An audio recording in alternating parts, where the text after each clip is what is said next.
मित्रों, महाभारत वो काव्य ग्रंथ है जिसके बारे में हम सबने सुना है।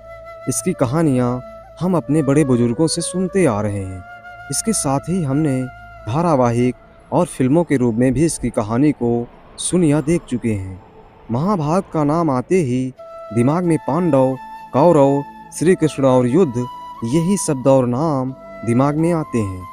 हम सभी जानते हैं कि यह एक ऐसा युद्ध था जहां प्राण गंवाने वालों की गिनती ही नहीं थी। पौराणिक कथाओं के अनुसार मात्र 18 दिन चले इस युद्ध में कुल मिलाकर 1.25 करोड़ योद्धा सैनिक मारे गए थे। इनमें करीब 70 लाख कौरव पक्ष से थे तो 44 लाख लोग पांडव सेना के सैनिक व योद्धा थे। महायुद्ध में दोनों पक्षों से कुल 18 अक्षौहिणी सेनाएं लड़ी थी, जिनमें 11 कौरवों के पास थी तो 7 पांडवों के पास थी। महाभारत के अनुसार एक अक्षौहिणी में 21,870 रथ, 21,870 ही हाथी, 65,610 घुड़सवार एवं 1,09,350 पैदल सैनिक होते थे। इस तरह देखा जाए तो 18 अक्षौहिणियों में कुल 1,14,16,374 सैनिक योद्धा थे। तो फिर सवाल ये उठता है कि महाभारत के युद्ध में इतने सारे योद्धाओं की किसने भूख मिटाई थी। ये बातें अधिकतर लोग जानते होंगे, लेकिन सोचने वाली बात यह है कि इतने लोगों का पेट भरने के लिए भोजन किसने बनाया होगा, और इस बात का अंदाजा कैसे लगता होगा कि युद्ध से कितने सैनिक मरेंगे और कितने वापस लौटेंगे, और कितना भोजन बनाया जाए जो ना व्यर्थ हो, ना ही कम पड़े और ना ही ज़्यादा। अधिक सोचने पर यह सवाल आपका सिर जरूर चकरा देगा, लेकिन जिसने महाभारत में भोजन का प्रबंध संभाला था उसके लिए यह काम बहुत ही आसान था। तो आखिर इतने बड़े और कठिन दायित्व का बीड़ा किसने उठाया था? वह कौन था जिसने भोजन का मैनेजमेंट संभाला था? आइए जानते हैं इस वीडियो में। मित्रों, महाभारत में सैनिकों के भोजन का जिम्मा संभालने वाले थे उडुपी के नरेश। वह महाभारत के ऐसे योद्धा थे जिन्होंने युद्ध में लोगों के प्राण नहीं लिए, बल्कि उनकी भूख मिटाई थी। उडुपी नरेश क्यों कहलाए निष्पक्ष राजा? महाभारत युद्ध के दौरान ऐसा कोई राजा नहीं था जो इस भीषण युद्ध का हिस्सा ना बना हो। यहाँ तक कि रानियां भी अपने स्तर से इस युद्ध में शामिल हुई थी। हर किसी ने अपना पक्ष चुन लिया था, लेकिन श्री बलराम और रुक्मी ही ऐसे योद्धा थे जिन्होंने न किसी का पक्ष चुना था और ना ही इस युद्ध का हिस्सा बने थे। इन दोनों के अलावा एक राज्य और ऐसा था जो कई प्रयासों के बावजूद युद्ध का हिस्सा नहीं बना था।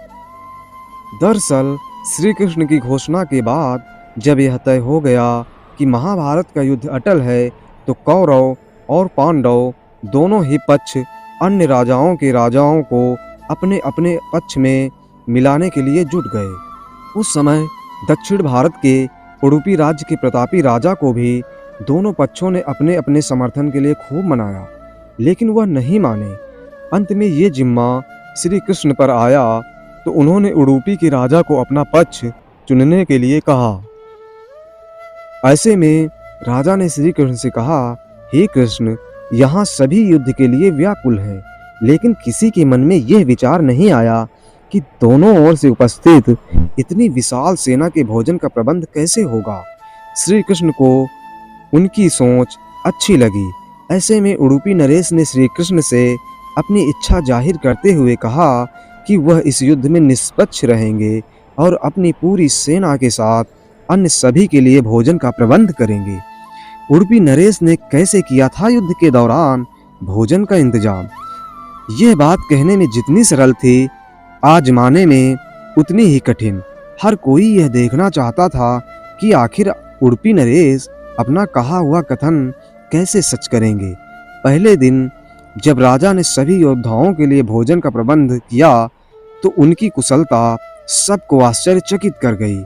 उस दिन अन्न का एक भी दाना व्यर्थ नहीं गया था। ऐसा ही क्रम आगे भी जारी रहा। राजा के लिए समय के साथ ये भोजन बनाने की जिम्मेदारी कम होती गई, क्योंकि योद्धाओं की संख्या भी कम हो रही थी। सबके लिए यह बात हैरान करने वाली थी कि राजा कैसे उतने ही योद्धाओं के लिए खाना बनाते थे जो युद्ध में जीवित लौट आते थे। उन्हें मारे गए सैनिकों का इतना सटीक अंदाजा कैसे लग जाता था। उडुपी नरेश क्या करते थे कि खाना कभी बर्बाद नहीं होता था। ये सवाल सभी को विचलित कर रहा था। महाभारत का युद्ध जब समाप्त हुआ तो युधिष्ठिर को रहा नहीं गया। वह अपनी इस जिज्ञासा को रोक न पाए और उन्होंने उडुपी नरेश से पूछ ही लिया कि वह इतनी विशाल सेना के लिए सटीक मात्रा में भोजन का प्रबंध कैसे कर लेते हैं। वो क्या करते हैं जिससे कि एक भी दाना अन्न का कभी बर्बाद नहीं होता था। उन्हें रोजाना मारे गए सैनिकों की संख्या का सटीक अनुमान कैसे लग जाता था। युधिष्ठिर के इतने सवालों का उडुपी नरेश के पास एक ही जवाब था, और वो ये कि ये सब श्री कृष्ण की माया थी। दरअसल उन्होंने युधिष्ठिर को बताया कि श्री कृष्ण को रात में मूंगफली खाना पसंद था। वह उनके लिए रोजाना गिनकर मूंगफली रखते थे।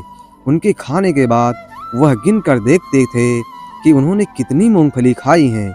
वे जितनी मूंगफली खाते थे उससे ठीक 1000 गुना ज़्यादा सैनिक अगले दिन युद्ध में मारे जाते थे। जैसे कि अगर वे 50 मूंगफली खाते थे तो राजा को अंदाजा हो जाता था कि अगले दिन 50,000 योद्धा मारे जाएंगे। उसी हिसाब से उडुपी नरेश अगले दिन का भोजन तैयार करते थे। इस तरह से कभी भी भोजन का एक भी दाना बर्बाद नहीं हुआ। दोस्तों, ये था उडुपी नरेश का भोजन बनाने का मैनेजमेंट। दोस्तों, अगर ये कहानी आपको अच्छी लगी हो तो वीडियो को लाइक और चैनल को सब्सक्राइब करना ना भूलें।